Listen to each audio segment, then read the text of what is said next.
जो ballot paper होता था, बैलेट पेपर का वेरिफिकेशन होता था,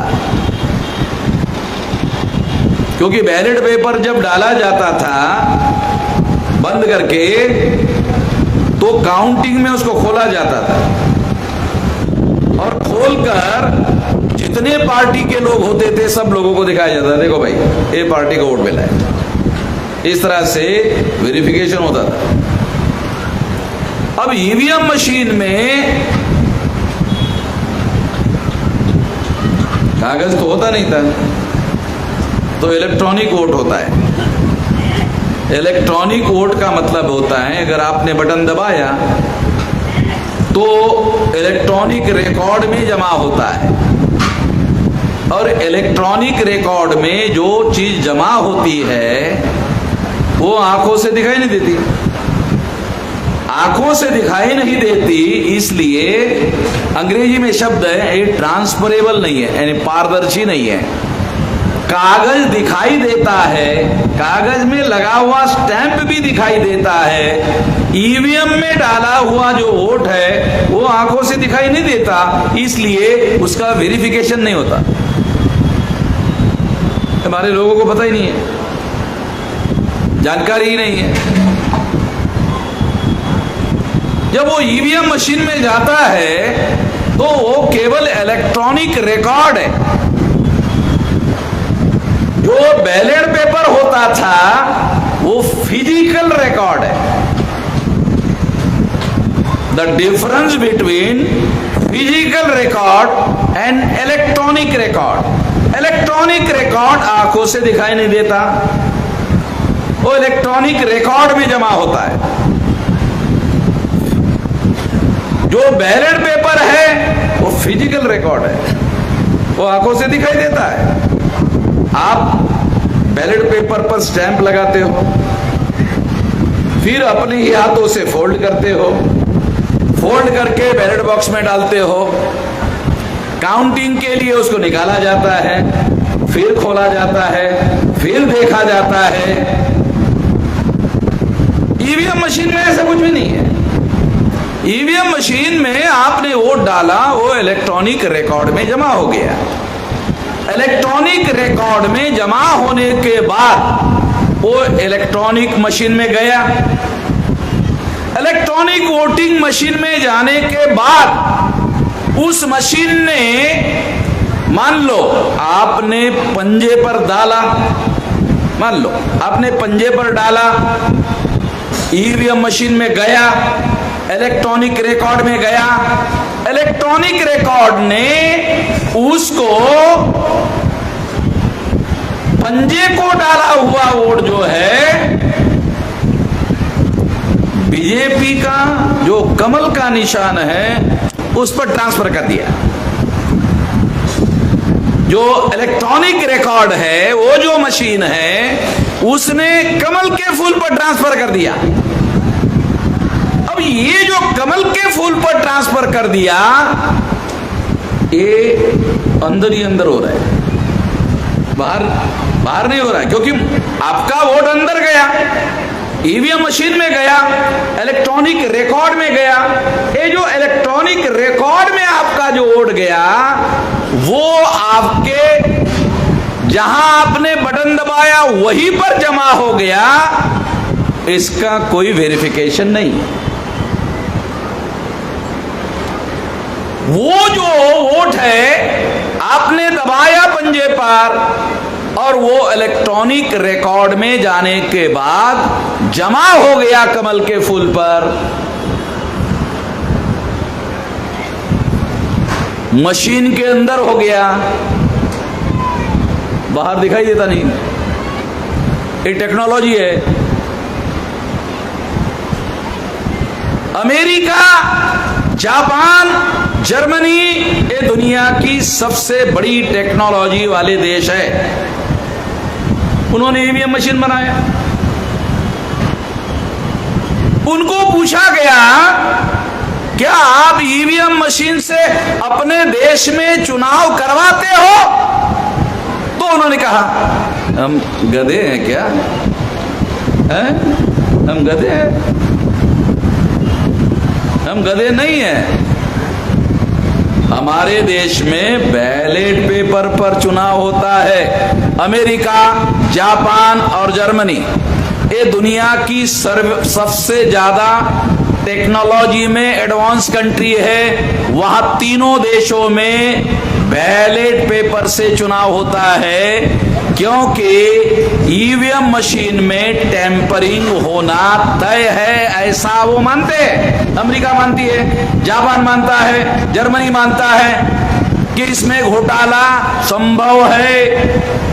दूसरी बात छोड़ो, ये छोड़ो, अभी 2019 में लोकसभा का चुनाव हुआ और लोकसभा के चुनाव में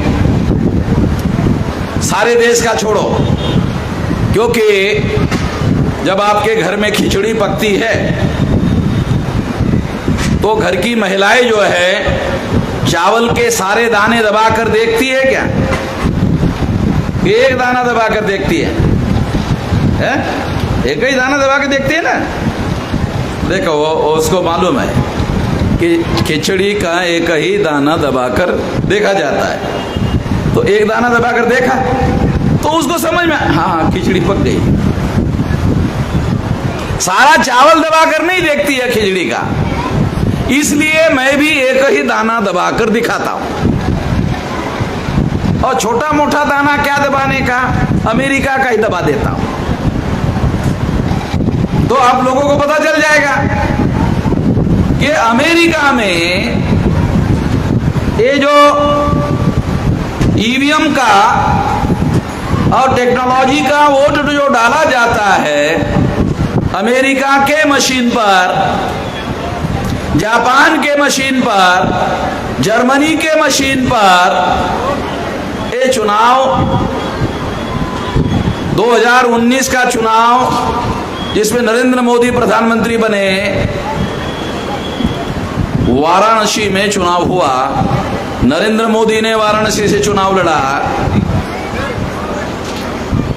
नरेंद्र मोदी के चुनाव क्षेत्र में 1,87,000 वोट ज्यादा निकले। एक ही दाना दबा रहा हूं और छोटा मोटा दाना नहीं दबा रहा हूं, नरेंद्र मोदी वाला दाना दबा रहा हूं। तो वाराणसी में एग्जाम्पल के लिए बता रहा हूं, 10 लाख लोगों ने वोट डाला, 11,87,000 मशीन से निकला। कहां से है? अब नरेंद्र मोदी के जो उत्साही समर्थक है 2 नंबरी, उन्होंने सोचा होगा ज्यादा बटन दबा देते हैं, मोदी किसी भी गारंटी से चुनकर आना चाहिए। 1,87,000 ज्यादा दबा दिया। उनको गारंटी से चुनाव जितवाना था तो ज्यादा दबा दिया, 1,87,000 ज्यादा निकला।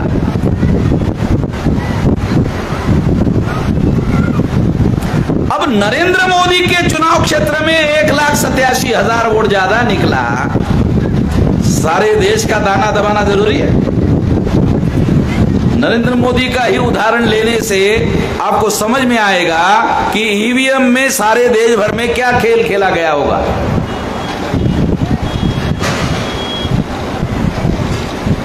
ये 2019 के चुनाव की बात है। इसलिए ईवीएम मशीन में घोटाला होता है। दूसरी बात, ये जो वीवीपीएटी यानी V for voter, V for verifiable, B for paper, A for audit, D for trail, voter, verifiable, paper, audit, trail, यानी ये जो कागज का वोट दिया हुआ है, ये कागज का वोट ऑडिट करने के लिए रखा गया है कि इसमें गड़बड़ी हुई कि नहीं हुई, इसके लिए रखा गया है। और इसके लिए नियम बनाया, 12 महीने ये कागज रखे जाएंगे। ये नियम चुनाव आयोग ने बनाए, ये कानून के आधार पर बनाए। कोई आदमी हाई कोर्ट, सुप्रीम कोर्ट में जा सकता है, सबूत के तौर पर हाई कोर्ट सुप्रीम कोर्ट सबूत मांग सकता है, तो सुप्रीम कोर्ट हाई कोर्ट में सबूत देना पड़ेगा। इसलिए चुनाव आयोग ने नियम बनाया कि ये कागज की पर्चियां 12 माह रखनी होगी।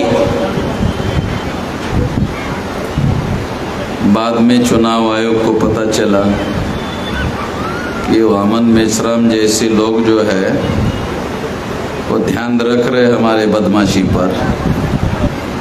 अगर ये पर्चियां नष्ट नहीं की गई तो ये फिजिकली, पर्चियों का मतलब फिजिकल एविडेंस, और अगर वामन मेश्राम ने पर्चियां फिजिकल एविडेंस पकड़ लिया तो चुनाव कमिश्नरों को देशद्रोह के मुकदमे में फांसी की सजा होगी। वामन मेश्राम को जिसके पीछे पड़ता है वो किसी को आज तक मैंने नहीं छोड़ा। मैं जिसके पीछे भी पड़ जाता हूँ उसको आज तक मैंने किसी को निर्दोष नहीं छोड़ा, और बगैर किसी सबूत के मैं कोई मामला उठाता नहीं हूँ, बगैर कोई सबूत के बात कहता नहीं।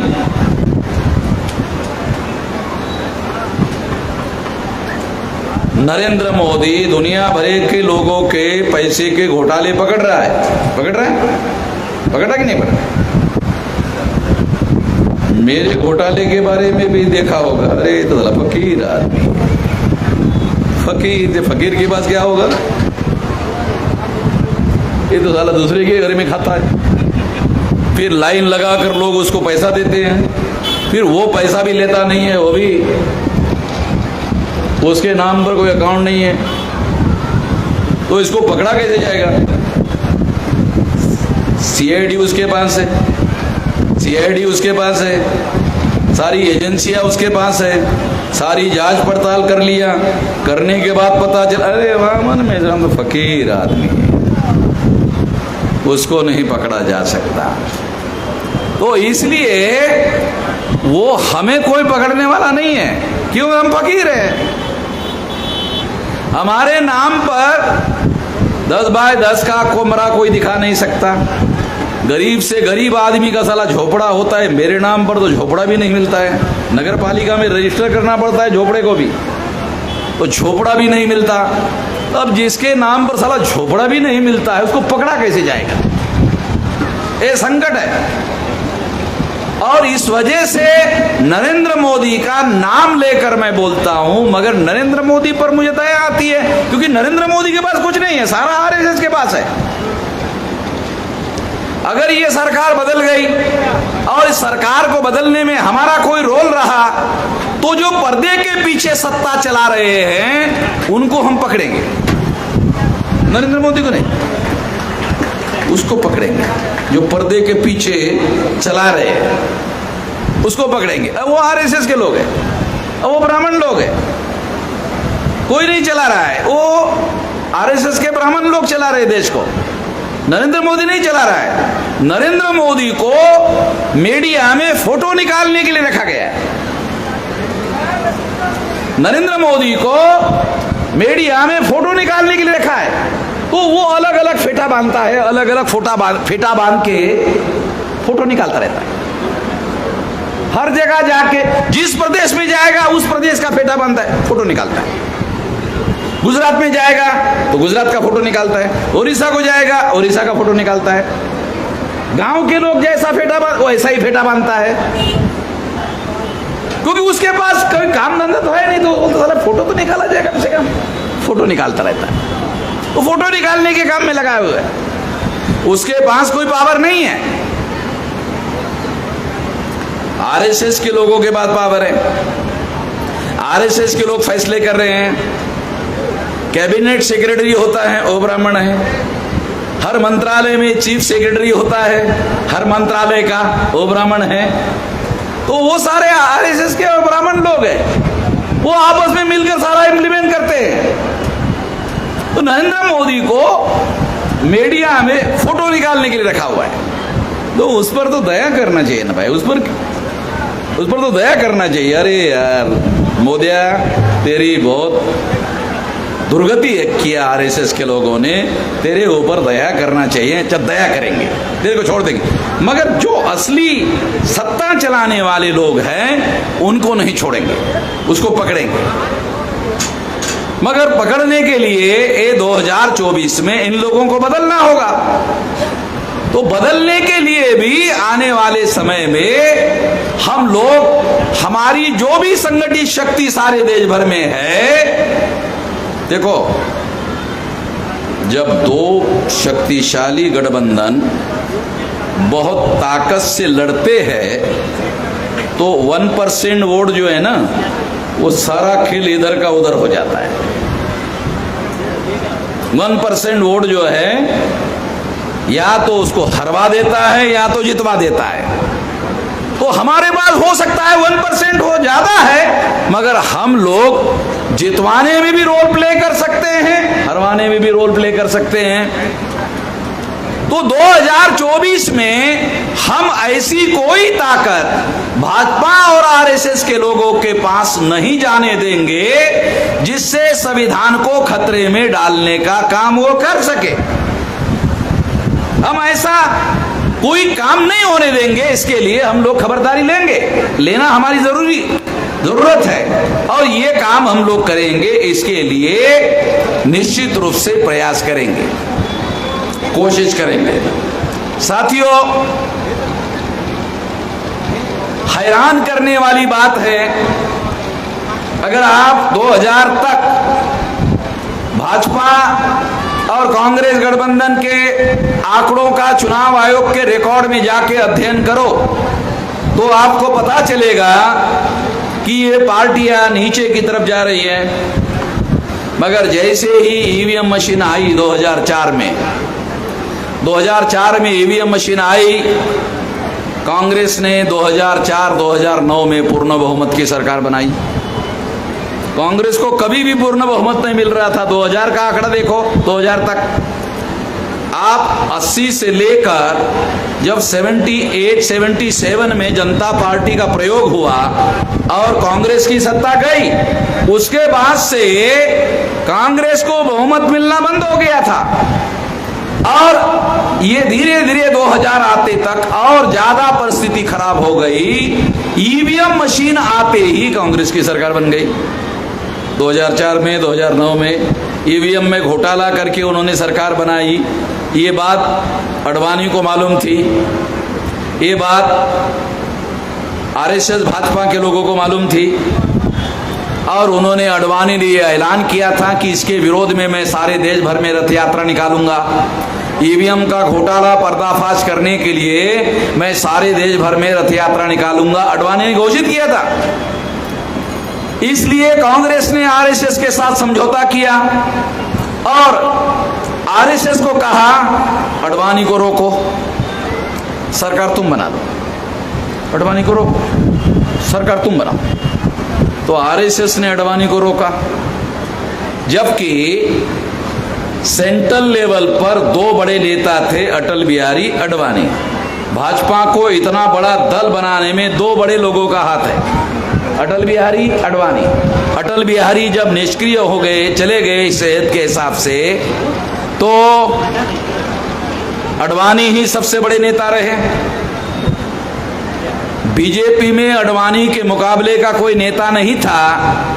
आरएसएस के साथ कांग्रेस का समझौता हुआ ईवीएम के घोटाले को लेकर और एक राज्य का मुख्यमंत्री नरेंद्र मोदी, उसको प्रधानमंत्री पद का कैंडिडेट बनाया गया और अडवाणी को हटाया गया। पता नहीं आप लोग जानते हो कि नहीं जानते हो, रियलिटी बता रहा, हमारे लोगों को मालूम होना चाहिए ये तथ्य। अडवाणी के मुकाबले में नरेंद्र मोदी कुछ भी नहीं था, अडवाणी ने उसको मुख्यमंत्री बनाया। अगर आप जानते हो, आप सुनकर हैरान हो जाओगे, अडवाणी ने उसको मुख्यमंत्री बनाया। इतना पावरफुल आदमी था अडवाणी। आरएसएस ने अडवाणी को साइड ट्रैक किया, नरेंद्र मोदी को सामने लाया, क्योंकि ईवीएम से आरएसएस भाजपा की सरकार बनाने का वादा कांग्रेस ने किया कि हमने 2 बार ईवीएम में घोटाले से सरकार बनाई, आप चुप रहो। आरएसएस भाजपा ने कहा नहीं रहेंगे, तो कांग्रेस ने कहा 2 बार तुम बना लो, 2 बार तुम बना लो। हमने चोरी से 2 बार बनाया, 2 बार तुम बनाओ। तो आरएसएस और भाजपा ने कहा ठीक है, ठीक है। 2 बार कांग्रेस ने घोटाला करके बनाई, 2 बार बीजेपी ने बनाई। मैं आपको एक किस्सा बताना चाहता हूं कि नरेंद्र मोदी दूसरे टर्म के लिए बीजेपी की 303 सीटें और गठबंधन की मिलाकर 340 सीटें, उस दौरान की बात बता रहा हूं, 2019 की शाम को 4 बजे काउंटिंग चल रही थी ईवीएम की और 340 सीटों पर नरेंद्र मोदी आगे चल रहे थे। एक भी सीट बीजेपी ने नहीं जीती, केवल आगे चल रहे थे। केवल राहुल गांधी राष्ट्रीय अध्यक्ष थे कांग्रेस के, वो 4 बजे शाम को टीवी पर आ गए। मैं खुद देखा, सुना। 4 बजे शाम को टीवी पर आए, आकर कहा, मोदी जी आप चुनाव जीत गए हैं, कांग्रेचुलेशन। मोदी जी आप चुनाव जीत गए, कांग्रेचुलेशन। एक भी सीट बीजेपी ने नहीं जीती थी, केवल 340 सीटों पर 303 पर बीजेपी और गठबंधन की सीटें मिलाकर 340 पर आगे चल रहे थे। और राहुल गांधी ने एक भी बीजेपी की सीट नहीं जीती थी, फिर भी राहुल गांधी राष्ट्रीय अध्यक्ष कांग्रेस आकर बयान दिया, मोदी जी आप चुनाव जीत गए, कांग्रेचुलेशन। एक भी सीट नहीं जीती, फिर भी जीत गए। क्यों? 2004-2009 में कांग्रेस ने ईवीएम में घोटाला करके चुनाव जीता। इसके बदले में 2 बार नरेंद्र मोदी को प्रधानमंत्री और सरकार बनाने का कांग्रेस ने वादा किया। इसके तहत राहुल गांधी ने यह बयान दिया। रिकॉर्डेड बातें बोल रहा।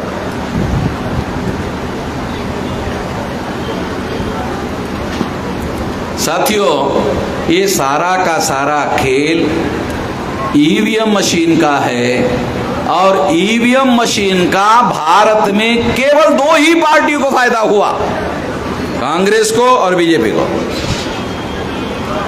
केवल 2 पार्टियों को फायदा हुआ, कांग्रेस को और बीजेपी को। अगर रीजनल पार्टी के लोग जागृत नहीं होते हैं तो एक दिन ईवीएम मशीन के द्वारा रीजनल पार्टियां समाप्त हो जाएगी और कांग्रेस और बीजेपी और कांग्रेस रहेगी। ईवीएम मशीन से ये सारा का सारा किया जा सकता है, मगर ये धीरे धीरे करेंगे, समय लगाकर करेंगे। ये योजना पर काम हो रहा है। इसलिए साथियों, हम लोगों को इसके बारे में सारे देश भर में जगाना बहुत जरूरी है, समझाना बहुत जरूरी है। और ईवीएम मशीन की वजह से आज द्विदलीय सांसदीय जनतंत्र आया। एक तरफ कांग्रेस है, दूसरी तरफ बीजेपी है और इन्हीं लोगों को इसका फायदा हो रहा है। ईवीएम ने इनको मजबूत करने का काम किया। जो 2000 तक कमजोर हो रही थी, वो ईवीएम ने इनको मजबूत करने का काम किया। सारा डॉक्यूमेंट्री एविडेंस के आधार पर बोल रहा हूं। अब आखिरी बात मैं आपको बताना चाहता हूं, क्योंकि बहुत सारी लंबी 6:09 हो गया है, वो है संवैधानिक अधिकार। केवल अधिकार नहीं होते हैं, बल्कि सत्ता और शक्ति के स्रोत होते हैं। वोट का अधिकार संवैधानिक अधिकार है और वोट के अधिकार से आप एमएलए बन सकते हैं, आप मुख्यमंत्री बन सकते हैं, आप एमपी बन सकते हैं, आप पीएम बन सकते हैं। इसका मतलब है संवैधानिक अधिकार केवल अधिकार नहीं होते हैं, सत्ता और शक्ति के स्रोत होते हैं। इस तरीके से समझना जरूरी है। संवैधानिक अधिकार हम लोग मानकर चलते हैं, ये तो केवल अधिकार है। नहीं नहीं नहीं, संवैधानिक अधिकार केवल अधिकार नहीं होते हैं, ये सत्ता और शक्ति के स्रोत होते हैं। इसका उपयोग और उपयोग करके आप इस देश में सत्ता पर काबिज हो सकते हैं, सत्ता पर नियंत्रण कर सकते हैं। ऐसा काम आपको करना चाहिए। अगर आप ऐसा काम करना चाहते हो तो केवल अकेले ये हो नहीं सकता, केवल संगठित शक्ति के बल पर हो सकता है। और संगठित शक्ति के बल पर होने के लिए आप लोगों को गांव-गांव में जाकर गांव-गांव के लोगों की कमेटियां बनाओ, शेड्यूल कास्ट के लोगों की, मोस्ट बैकवर्ड शेड्यूल कास्ट के लोगों की, एक्सट्रीम बैकवर्ड शेड्यूल कास्ट के लोगों की, शेड्यूल ट्राइब के लोगों की, मोस्ट बैकवर्ड शेड्यूल ट्राइब के लोगों की, एमबीसी की, ओबीसी की, माइनॉरिटी की, अलग अलग सामाजिक समूहों के लोगों की कमेटियां बनाओ और उसे राष्ट्रीय संगठन के साथ जोड़ दो। अगर आप ऐसा करते हो तो आपकी बहुत विशाल संगठित शक्ति, सामाजिक आधार निर्माण करने वाली संगठित शक्ति निर्माण होगी। और ये जो संगठित शक्ति निर्माण होगी वो आपको पहले लिबरेट करेगी, आजाद करेगी और केंद्र की सत्ता आपको काबिज करने में अवसर देगी। इतना बड़ा काम होगा संगठन शक्ति का। तो आप यहाँ आए हैं तो केवल तालियां बजाकर संतुष्ट मत होना। यहाँ जो कुछ बताया गया, अपने गांव जाओ, अपने इलाके में, तहसील में, ब्लॉक में इस संगठन की शाखाओं को मजबूत करने का काम करो। 2030 तक 6 लाख गांवों में संगठन की शाखाएं बनाने के एजेंडे पर हम काम कर रहे हैं। और चूंकि अब लगभग 31 राज्यों में 567 जिलों में 4000 से ज्यादा तहसीलों में 22,000 से ज्यादा ब्लॉक में और 1.5 लाख से ज्यादा गांवों में ऑलरेडी संगठन फैल चुका है। बाकी जो बचा हुआ काम है आप लोगों को करना है। अगर आप लोग ऐसा करते हैं तो इस देश में कोई शक्ति नहीं है जो मैं कह रहा हूं उसे रोक लगाने के लिए। हमारे लोग ब्रह्मा को बहुत बड़ी शक्ति मानते हैं। अगर ब्रह्मा आ गया तो कुछ नहीं कर पाएगा। आप बोलेंगे क्यों? ये ब्रह्मा के पास वोट का अधिकार ही नहीं है। आप लोगों को मालूम होना चाहिए, क्योंकि बाबा साहब आम्बेडकर ने क्या कर दिया कि जिसके पास वोट का अधिकार वही कर सकता है और जिसके पास वोट का अधिकार नहीं। अब देखो, ब्रह्मा के पास वोट का अधिकार नहीं है। अच्छा, वोट का अधिकार क्यों नहीं है? आपने कभी सोचा क्यों नहीं है? ब्रह्मा का वोटर लिस्ट में नाम ही नहीं है। क्यों वोटर लिस्ट में नाम क्यों नहीं है? वोटर लिस्ट वाले ने पूछा, ब्रह्मा जी आपका पोस्टल एड्रेस क्या है? बोलता मेरा कोई पोस्टल एड्रेस थोड़ी होता है।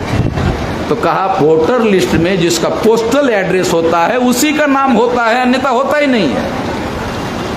तो ब्रह्मा का कोई पोस्टल एड्रेस नहीं है तो उसका वोटर लिस्ट में नाम नहीं आ सकता। और इस तरह से ब्रह्मा का पत्ता बाबा साहब अम्बेडकर ने काट दिया और आपके हाथ में दे दिया। तो इसलिए आपको सर्वे सर्वा बनाया है। आप नियंता है, इस देश के नियंता लोग हैं। इसलिए प्रियम्बल ऑफ द कॉन्स्टिट्यूशन में बाबा साहब अम्बेडकर का लिखा हुआ है, ऑब्जेक्टिव ऑफ द कॉन्स्टिट्यूशन का पहला पन्ना है, उसमें लिखा we the people of India. नहीं देखा होगा, देखो एक बार, पहली लाइन है संविधान की, we the people of India, हम भारत के लोग। यहां से शुरू होता है। तो ये बात आप लोगों को मालूम होना चाहिए, समझना चाहिए कि ये सारी परिस्थितियां लॉ ऑफ द लैंड के आधार पर बदल चुकी है। कॉन्स्टिट्यूशन केवल लॉ नहीं होता है, constitution law of the land होता है। लॉ ऑफ द लैंड, उस धरती का कानून, कॉन्स्टिट्यूशन उस धरती का कानून होता है और उसके सिवा कुछ नहीं हो सकता। इस आधार पर हमारे हाथ में बहुत कुछ है, केवल उपयोग और प्रयोग करने की जरूरत है। उपयोग और प्रयोग करने के लिए संगठन निर्माण करना होगा और संगठन को संगठन शक्ति में रूपांतरित करना होगा। उससे होगा, ये करो। पहले सत्र में भी मैंने यही बताया था, दूसरे सत्र में भी कंक्लूडिंग में ये बता रहा हूं, ये करो, इससे होगा।